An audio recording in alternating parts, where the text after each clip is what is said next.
चर्चा इस बात का हर गांव हर शहर में है। चर्चा इस बात का हर गांव हर शहर में है। मुस्कुराइए मुस्कुराइए आप देव घर में है। मुस्कुराइए आप देव घर में है।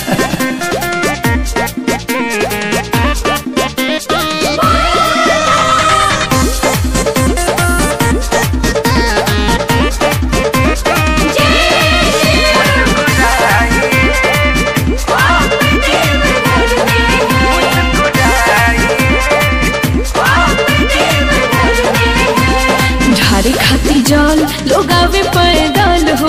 भोले बाबा का हर समस्या के हाल हो। अरे जानता वे बतियाई सभे संसार में। हाँ खाली नहीं लौटे जे जाला दरबार में। कांवरियों का वेलकम यहाँ आठों पहर में है। मुस्कुराइए मुस्कुराइए आप देव घर में है। मुस्कुराइए आप देव घर में है।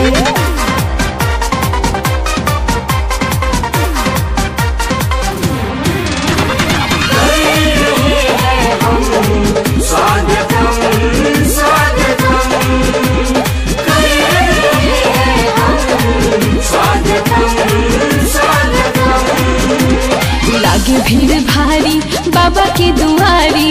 हर साल आवे यादव राज खेसारी। और खूबसूरत लागे है सावन में नजारा। एक बेरी जे देख ले लहला दोबारा।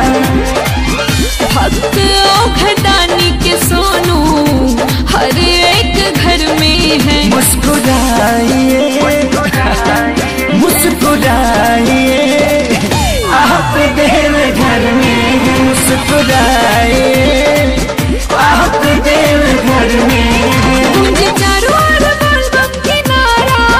यहाँ आवते भागे दुख सारा।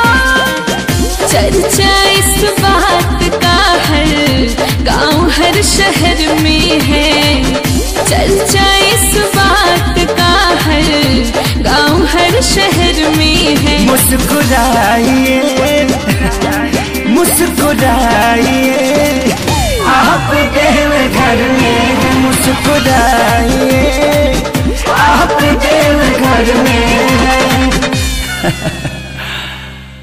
नमस्कार प्रणाम। हम खेसारी लाल यादव वो सबके गोड़ छुके गोड़ लगतनी और हमारे लेटेस्ट गाना सुने खातिर जी म्यूजिक भोजपुरी के सब्सक्राइब करी और अपन प्यार आशीर्वाद ओकरा साथे साथे खेसारी लाल यादव के भी